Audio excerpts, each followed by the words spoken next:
call the meeting to order, committee of the whole. At 6:32.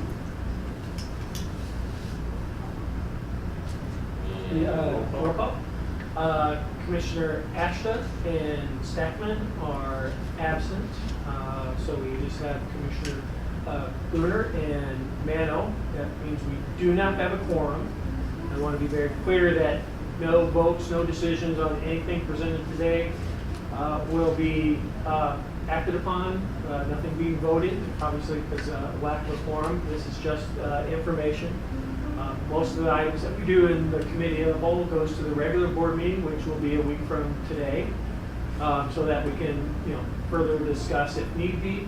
But we are going to make some adjustments to the agenda because we know that there are some items that need full participation by the board. So for tonight, out of the Administration and Finance Committee, we are going to remove Resolution R08-16, the Recreation Facility Program Committee Chair appointment, updates to the permit policy, the lobby policy, the camp review, and the aquatic review will all be pulled off and presented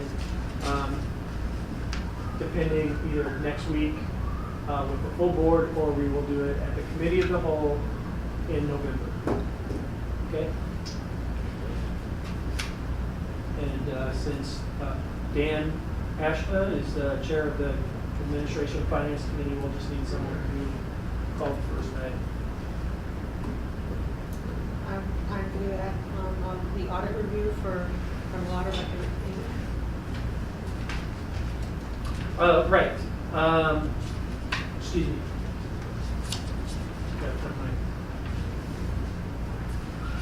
Okay, so as per Illinois State statute, we are to provide the board an audited summary of the 2015-16 budget. We have 6 months to do that, and this is that presentation, correct? Yes. And I'm sorry, your name again is? Don Shaw. Don Shaw with Lauterbach and Amen. Yep. All right, I'll try to make this quick for you. I know sometimes numbers can be a little boring, but try and make it as quick and painless as possible. I would first like to thank Marty and the accounting staff for all their hard work in making this another successful year. I will first go through the financial report with you. I'm not sure if you guys have copies of them or not. Can help you. You got enough there? Or?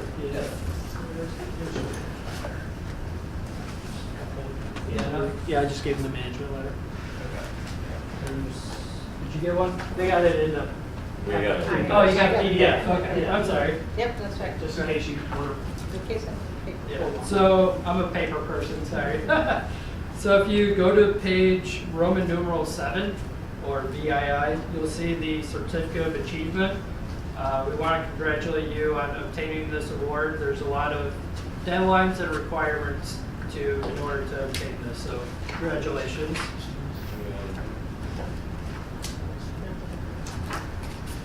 Skipping to page 1 with our Lauterbach name and letterhead.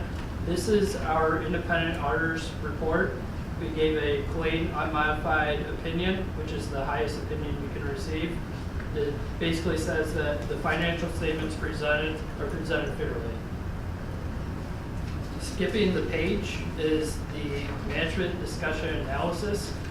This is going to be kind of your guide as to what occurred, how the year performed, and what occurred in the year. So if you have questions on what went up and what went down, this is going to be kind of your first go-to guide. Skipping past, there's going to be 9 pages of the MD&A. Skipping past that is the start of the financial statements. It begins with the statement of net position. And one item that I did want to point to you, on page 4, there is a net pension liability for IMRF of $2.2 million. That is new this year. GASB 68 was implemented this year. So this number represents what is owed in order to be 100% funded. So in the past, you won't see this liability number in the prior years. This is new this year.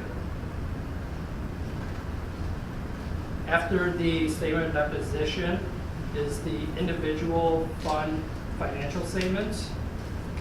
And on page 9, this is going to be your income statement essentially for each of the individual funds. And you'll see on page 9 the general fund had an operating deficit of $19,000. That's primarily due to the property taxes decreasing in the year, and there was also an increase in the expenses with insurance premiums and things of that nature. So that was further reduced by a transfer in from the debt service fund of $140,000. That was in order to reduce the fund balance of the debt service fund. So you had a net change, a net increase in the general fund of $120,000. Skipping the page to page 12, this begins the notes to the financial statement. This kind of gives you a little more background on what these numbers mean and how we came up with the numbers. So if you're curious as to how we came up with some of the liabilities and the capital assets, you can go through here and find out. I did want to point out to you one footnote on page 39.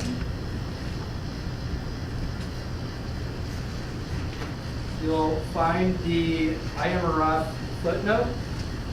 This will kind of show you how we came about that $2.2 million liability, how we came up with that number. Skipping to page 41. This is going to be the start of the required supplemental information. And as you can see again, the first page on page 41, there's more IMRF disclosures and information in there. On page 42, it continues, and you'll see the third to last number, that's 78.5%. That means that the IMRF is 78.5% funded, which is on par with what we've seen amongst our clients recently. So you guys are right on par with everyone else. This number should be 90% by the year 2040. So you have some time to kind of build that up. As long as you're still making payments to IMRF, that number should go up. And on page 43, this will be the start of the budget to actual. So if you're curious as to how each fund performed compared to the budget, this will be your guide. Does anyone have any questions regarding the financial report?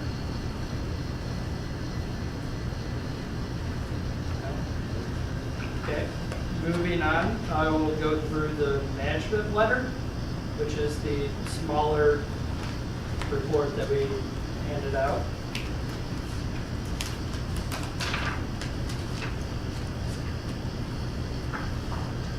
We had one recommendation in the current year in regards to funds not in compliance with fund balance policy.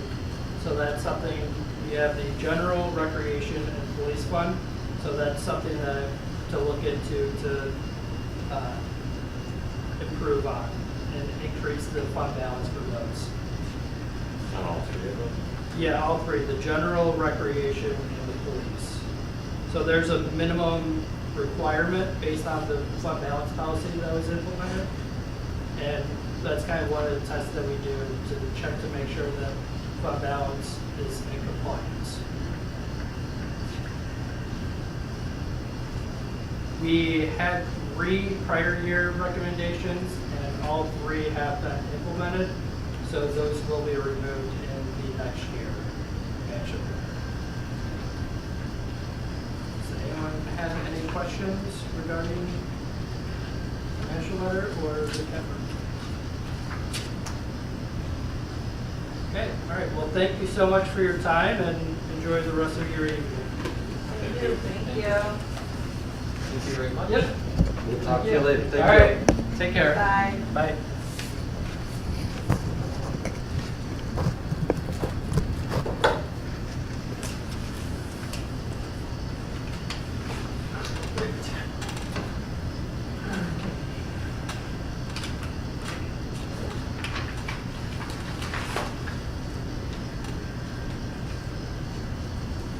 Next item would be The bereavement policy. no declaration. The declaration.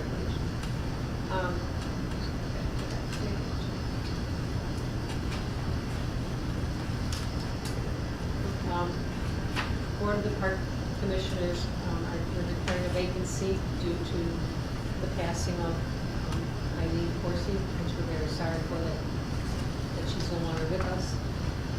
So we'll declare this vacancy, and according to Park District Code, Section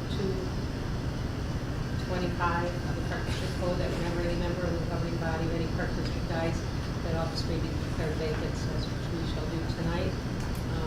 The vacancy has occurred with more than 28 days left in the term, 28 months left in the term, and with more than 88 days prior to the next regularly scheduled election. Therefore, the person appointed shall hold the office until the next regular election, which is April 4th of 2017. And at that time, the worker will have 2 6-year terms and 1 2-year unexpired term on the ballot. Correct. Correct. So we're obviously, because of Eileen's passing, that creating the vacancy, we'll go ahead and we'll advertise that there is a vacancy. We can fill it. That person will only serve until the election. If that person chooses to run for that unexpired 2-year term, they can do that. But you're right, we will have 3 commissioners going through the election process in spring. Okay.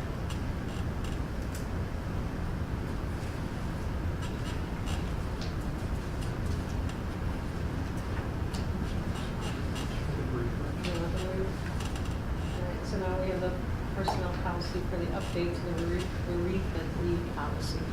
Right.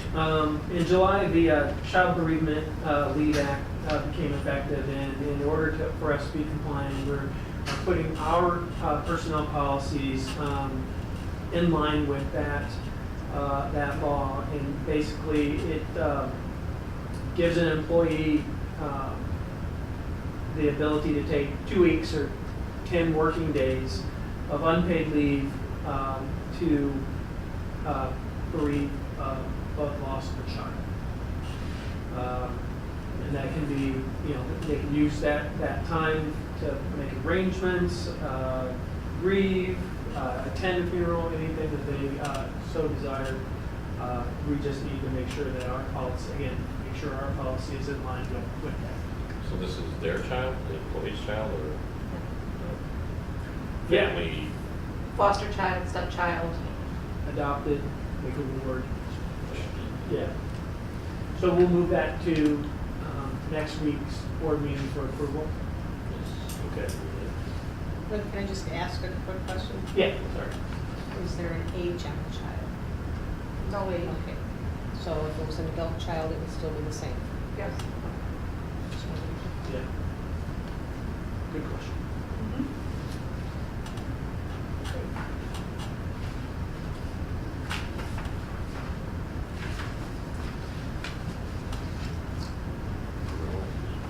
Drones, right. So, in the last few years, drones have become very prevalent as a recreational activity. They've become smaller, faster, very, very maneuverable. They can have features like cameras on them. So, recently, the Federal Aviation Administration came out with policies for unmanned aircraft systems or drones, and that kind of sparked legal counsel and staff to, ask about, should we be concerned about this? And there are some public safety concerns about these, this activity, and that we should put in place a drone as to, in order to protect. And this really outlines where a resident can operate the drone with permission from the park district, and just some of the things that they need to do while in compliance with the FAA. So we're proposing that policy, which is attached. When they apply for the permit and get the permit, is there a time limit? Like, is it just for one day, or is it for as many times they want to come into the park and use, like months or, all year? I mean, is there going to be a time frame? There isn't. However, we are specifying one park in which they could operate the drone, and that's Prairie View. Mm-hmm. So we would like for them, depending on the kind of activities that we may have out there, we don't want it to compete. So we would have to ask for that, and it'd be a very specific time. So I just want to know if it was maybe good for a year and they have to reapply the next year to get another permit for the next year or something like that. I don't know. I mean, I don't know if that's something they should do or not. I'm just asking if that's something. This would not be this wouldn't blanket such a long period of time. So if they wanted to go out and do it, they would have to get permission first, and then they would specify the date and time. So that then they would, I think maybe then the policy should say that it's just for a specific date and time. That Okay. they're gonna, on the permit, Yeah. just so people understand that they have to keep reapplying every time they want to fly their drone. Okay. Yeah, That's my opinion. I'll talk to legal counsel Yeah, to make sure find that out. that's okay. I don't know if that's truly applicable, but I think that's only fair for the public to know that if they get the permit once, it's not good Right. Anytime they want. for any time they want. Okay. 20 drones over. Well, I mean, and reasonably, I think you get a permit, is it for a certain amount of time, like, like can they every month come out with it or whatever? you Right. know? If every time they want to fly, they need a permit, they should know Right. that's what they need. Okay. Yeah, we'll make sure that that's, well, first of all, I'll clarify that with counsel and make sure. Right. Sure. If that's appropriate, I don't know. Right. And then we put up signage at the parks for it, or how do we notify people that that's what needs to be done? Since we're getting a little ahead of it, so like, at least we have the policy as more being proactive rather than sort of reactionary to it. So whenever staff, that includes just regular full-time staff, the park police, if they see them, then they would notify them that, this is what that policy is. We can certainly put it in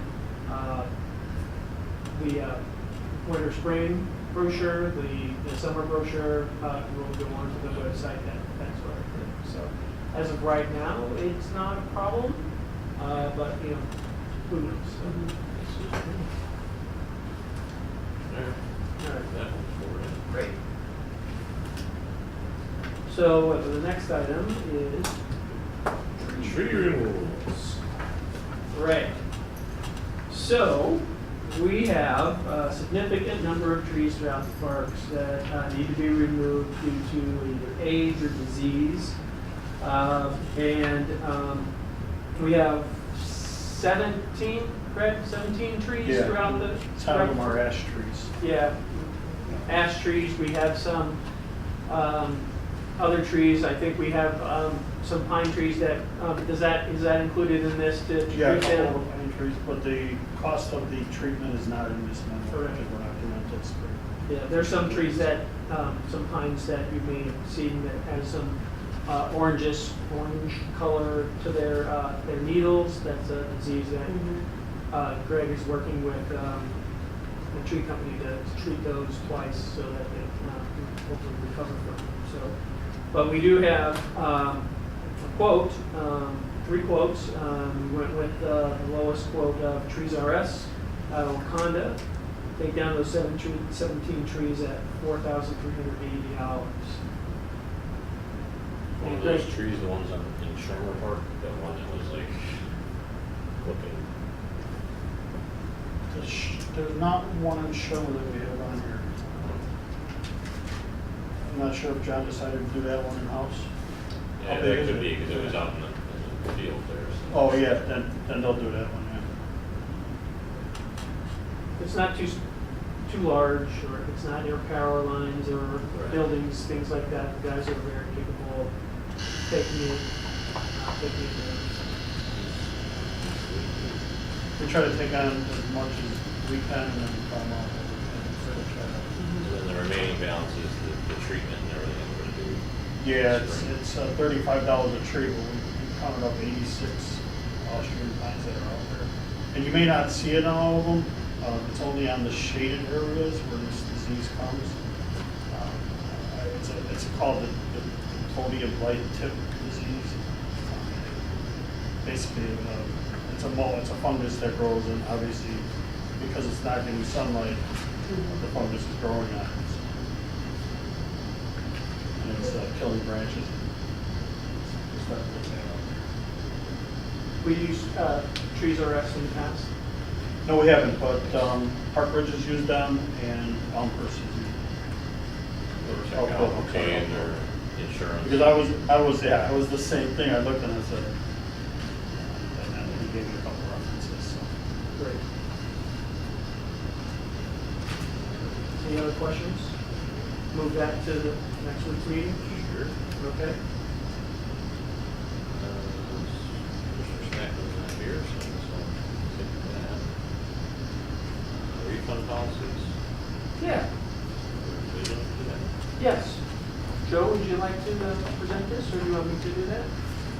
Come on, You Joe. wanna- Yeah, I put him on the spot. I should have told him that I really wanted him to do this ahead of time. So one of the things that Joe has been doing since joining us 7 months ago is just kind of reviewing how we do certain things. It seems like. Seems like Was it? It's 5. 5, okay, all right, I was close. 5 months, he's been kind of reviewing things, seeing how we do things, and then looking at those based on his experience with other places and seeing how we can make some adjustments to that. So,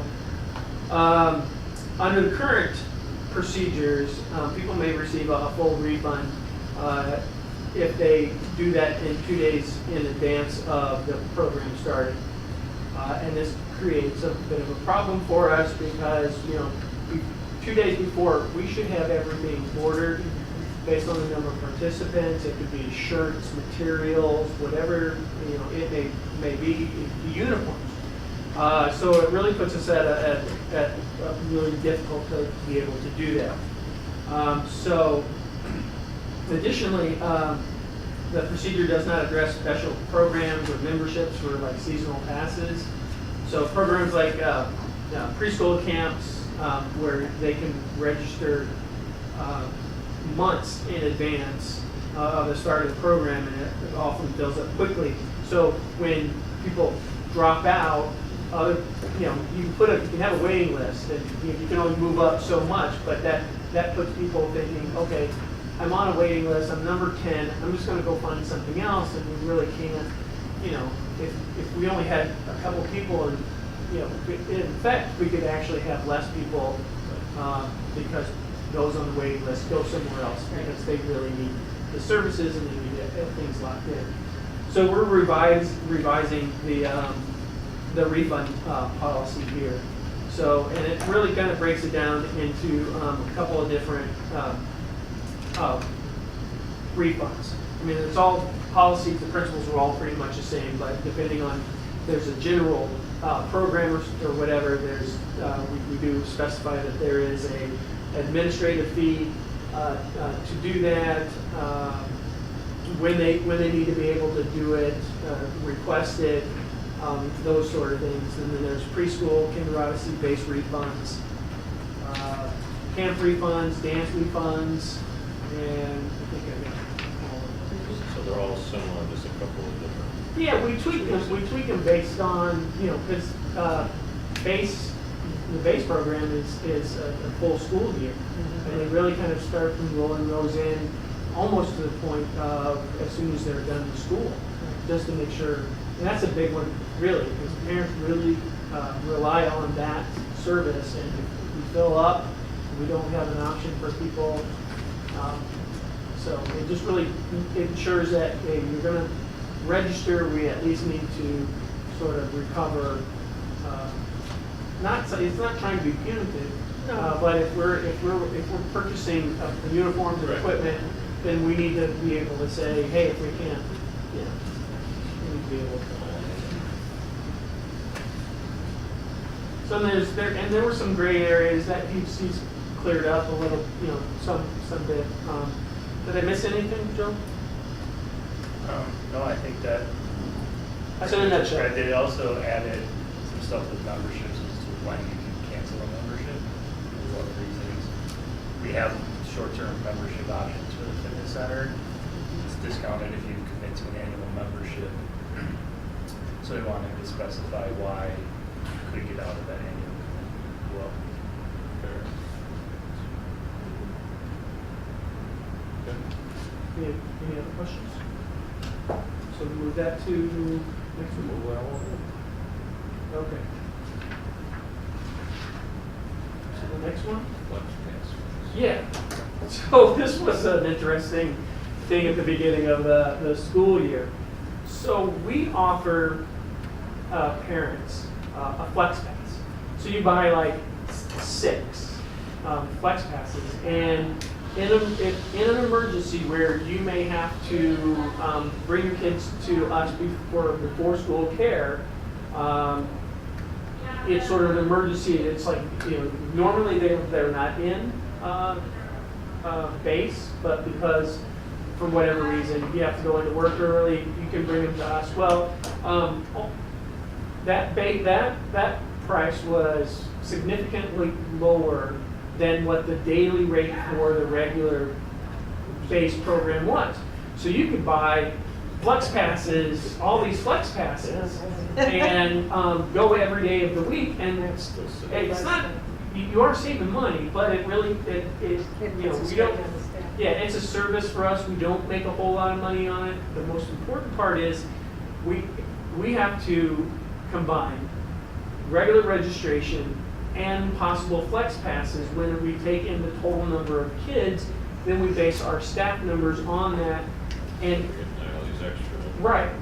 And if you're buying flex passes, then you're really taking out the possibility of somebody who really needs it 5 days a week. So what we're trying to do is we're trying to put the flex passes more in line, if not a little bit more, than the daily rate for base.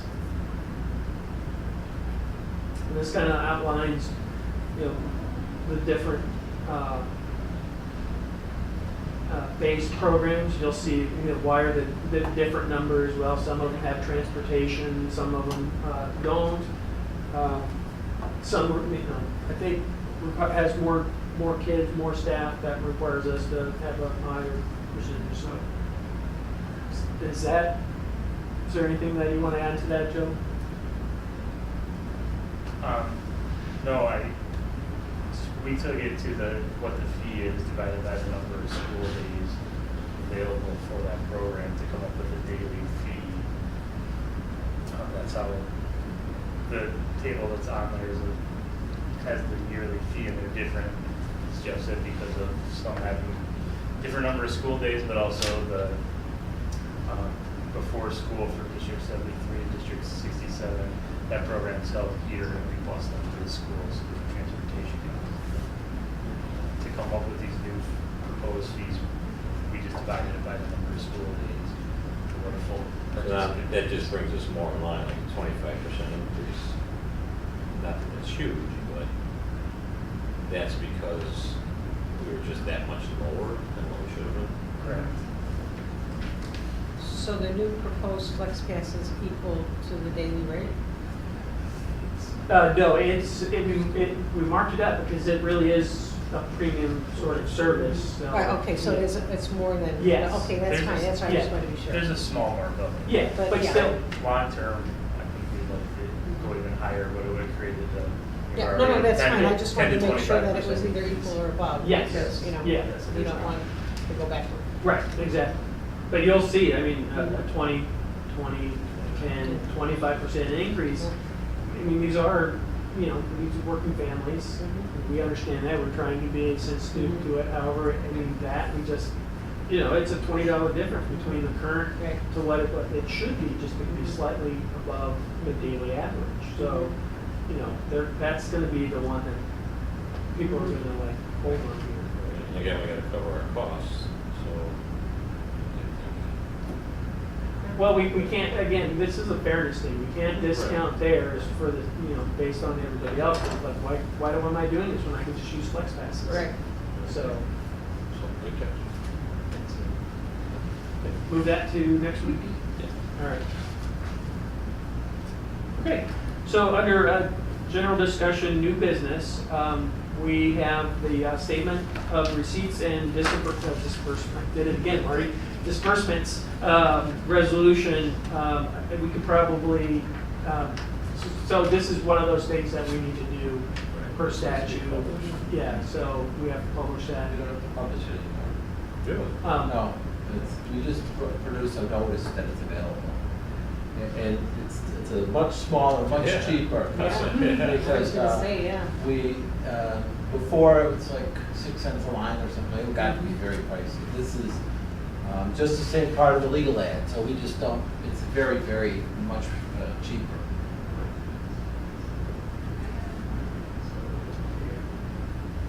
I had just a couple of questions on that. Ellen Johns. Who is that? Anybody knows, like the $10,000 thing?